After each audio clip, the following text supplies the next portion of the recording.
नागपुर में बेकाबू ऑडी ने कई गाड़ियों को टक्कर मार दी। महाराष्ट्र बीजेपी अध्यक्ष चंद्रशेखर बावनकुले के बेटे की कार बताई जा रही है और इसी कार से ये बड़ा हादसा हुआ है। हादसे के वक्त चंद्रशेखर बावनकुले के बेटे कार में मौजूद नहीं थे। इस हादसे की सीसीटीवी तस्वीर भी सामने आई है।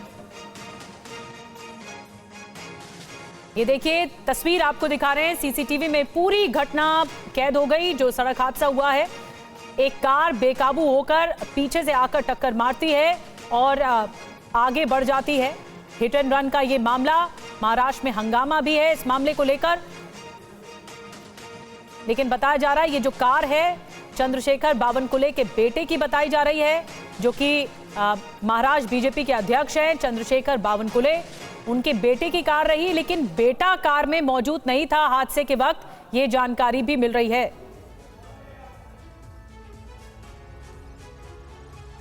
और आइए अब हम आपको इस वारदात की पूरी डिटेल बताते हैं। जो सड़क हादसा हुआ, हिट एंड रन का मामला क्या है। नागपुर में बेकाबू ऑडी का ये कहर सामने आया। 2 कार एक बाइक को इस ऑडी कार ने टक्कर मारी है। हादसे में 2 लोग घायल हुए हैं। गाड़ी में ड्राइवर समेत 2 लोग थे और पुलिस ने दोनों आरोपियों को गिरफ्तार भी कर लिया है। महाराष्ट्र बीजेपी अध्यक्ष चंद्रशेखर बावनकुले के बेटे की कार है ये। हादसे के वक्त बावनकुले के बेटे संकेत कार में मौजूद नहीं थे, यानी कार कोई और ड्राइव कर रहा था। आपको बता दें कि ऑडी कार हादसे पर महाराष्ट्र बीजेपी के अध्यक्ष चंद्रशेखर बावनकुले का बयान भी आया, वो बयान सुनवाएंगे आपको। लेकिन पुलिस क्या कह रही है इस मामले में, आइए सुनवाते हैं आपको। सेंटर पॉइंट होटल के सामने ये घटना हुई है। एक कार ने 2 कार और एक बाइक को डैश करके वो भाग गई है और भाग गई थी। जख्मी कोई नहीं था उसमें और आरोपी के नाम अर्जुन हावरे और रोनित चिंतनवार है। और आपको बता दें कि ऑडी कार हादसे पर महाराष्ट्र बीजेपी के अध्यक्ष चंद्रशेखर बावनकुले का बयान भी सामने आया है। बावनकुले ने क्या कुछ कहा है आपको बता रहे हैं। कार मेरे बेटे के नाम पर है। पुलिस को इस हादसे की निष्पक्ष और पूरी जांच करनी चाहिए। किसी के साथ अलग व्यवहार नहीं किया जाना चाहिए। जो दोषी है उनके खिलाफ मामला दर्ज किया जाना चाहिए और कार्रवाई की जानी चाहिए। ये उनकी तरफ से, चंद्रशेखर बावनकुले की तरफ से बयान सामने आया है। इस बीच आपको बता दें कि इसी मुद्दे पर शिवसेना उद्धव गुट के नेता संजय राउत का क्या कुछ कहना है, आपको सुनवाते हैं। नशे में धुंध होकर किसी को भी रास्ते पर कुचलते हैं, मारते हैं, जख्मी करते हैं। और जो बड़े बाप के बेटे होते हैं उनका एफआईआर में नाम तक नहीं है, आता है। कानून अगर एक है, इस देश राज्य में कानून और लॉ एंड ऑर्डर है, फडणवीस जी गृह मंत्री है, तो बताना चाहिए।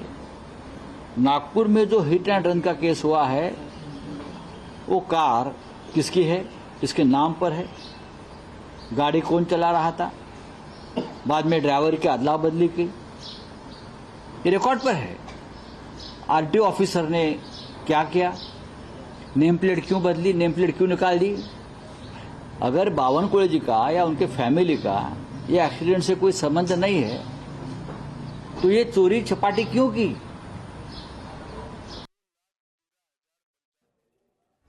और इस केस में और ज्यादा जानकारी के साथ गजानन उमाटे जुड़ गए हैं, हमारे संवाददाता, उनसे और ज्यादा जानकारी लेते हैं।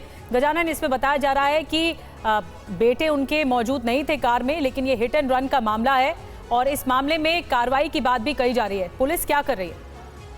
पुलिस की थोड़ी देर पहले पत्रकार परिषद हुई और पुलिस ने स्पष्ट किया है कि उस कार में जिस वक्त ये दुर्घटना हुई थी 3 लोग थे। एक हावरे नामक तरुण जो है वो गाड़ी चला रहा था, उसके पड़ोस में संकेत बावनकुले बैठा था और एक पीछे एक लड़का बैठा था।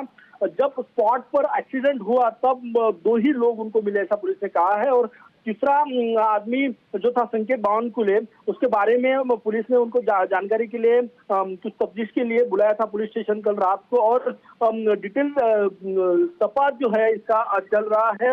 जो 3 लोग क्षतिग्रस्त हुए थे इस पूरे एक्सीडेंट के वक्त में, उसमें एक सोनकामरे नामक जिसने कंप्लेंट की थी नागपुर के सीताबर्डी पुलिस स्टेशन ने, पता चलता है कि अब उसने अपनी कंप्लेंट जो है वो वापस ले ली है और पूरी जानकारी जो है वो अभी पुलिस ने रखी है और आगे इसका तपास चल रहा है, क्योंकि 2 लोगों का मेडिकल उसमें हुआ है ऐसा कहा जाता है और दोनों जो है वो नागपुर में लाहौरी करके एक होटल बार है, वहाँ खाना खाने आए थे और जी। जो गाड़ी चला रहा था हावरे नामक युवा, उसके इसमें ब्लड में कुछ शराब के अंश मिले हैं, ऐसा मेडिकल रिपोर्ट में कहा गया है।